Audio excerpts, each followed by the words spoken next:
हिंदुओं के बेहद महत्वपूर्ण धर्म ग्रंथ रामायण के रचयिता संस्कृत के परम ज्ञानी महर्षि वाल्मीकि की जयंती न केवल वाल्मीकि समाज के लिए बल्कि सभी के लिए एक बेहद अहम पर्व है।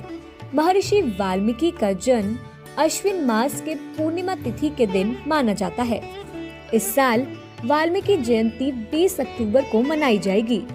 हर साल वाल्मीकि जयंती पर देश के अलग अलग हिस्सों में सामाजिक व धार्मिक कार्यक्रम आयोजित किए जाते हैं और कुछ जगहों पर महर्षि वाल्मीकि की झांकी भी निकाली जाती है। महर्षि वाल्मीकि के जन्म को लेकर कई अलग अलग मान्यताएं प्रचलित है। मान्यता है कि उनका जन्म महर्षि कश्यप और देवी अदिति के 9वें पुत्र वरुण और उनकी पत्नी चर्षणी से हुआ था। उनका वास्तविक नाम रत्नाकर था, लेकिन जब रत्नाकर बहुत छोटे थे तभी एक भीलनी ने उन्हें चुरा लिया था। ऐसे में उनका लालन पालन भी भील समाज में ही हुआ।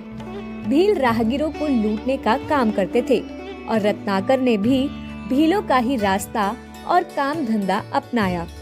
पौराणिक मान्यताओं के अनुसार एक बार नारद मुनि जंगल के रास्ते जाते हुए डाकू रत्नाकर के चंगुल में आ गए।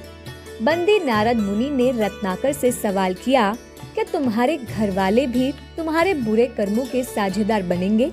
रत्नाकर ने अपने घर वालों के पास जाकर नारद मुनि का सवाल दोहराया, जिस पर उन्होंने स्पष्ट रूप से इनकार कर दिया। डाकू रत्नाकर को इस बात से काफी झटका लगा और उसका हृदय परिवर्तित हो गया। साथ ही उसमें अपने जैविक पिता के संस्कार जाग गए। तब रत्नाकर ने नारद मुनि से मुक्ति का रास्ता पूछा। नारद मुनि ने रत्नाकर को राम नाम का जाप करने की सलाह दी, लेकिन रत्नाकर के मुंह से राम की जगह मरा मरा निकल रहा था। इसकी वजह उनके पूर्व कर्म थे। नारद ने उन्हें यही दोहराते रहने को कहा और कहा कि तुम्हें इसी में राम मिल जाएंगे। मरा मरा का जाप करते करते कब रत्नाकर डाकू तपस्या में लीन हो गया, उसे खुद भी ज्ञात नहीं रहा। धार्मिक ग्रंथों में इस बात का भी उल्लेख है कि वाल्मीकि जी के पास मजबूत ध्यान शक्ति थी। एक बार वे ध्यान में ऐसे लीन हुए कि उनके शरीर पर दीमक ने घर बना लिया था, लेकिन इसके बावजूद भी उनका ध्यान भंग नहीं हुआ। साधना पूरी होने पर महर्षि वाल्मीकि ने दीमकों को हटाया था। दीमकों के घर को वाल्मीकि कहा जाता है। इसी कारण रत्नाकर का नाम वाल्मीकि पड़ा।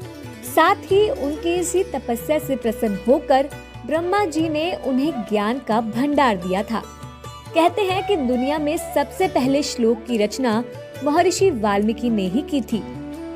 महर्षि वाल्मीकि ने नदी के तट पर क्रोंच पक्षियों के जोड़े को प्रणय क्रीड़ा करते हुए देखा, लेकिन तभी अचानक उसे शिकारी का तीर लग गया।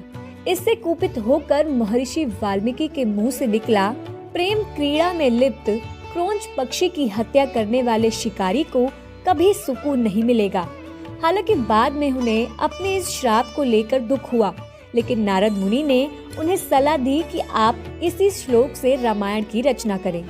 रामायण को आज हिंदू धर्म में एक पवित्र धार्मिक ग्रंथ के तौर पर पूजा और पढ़ा जाता है।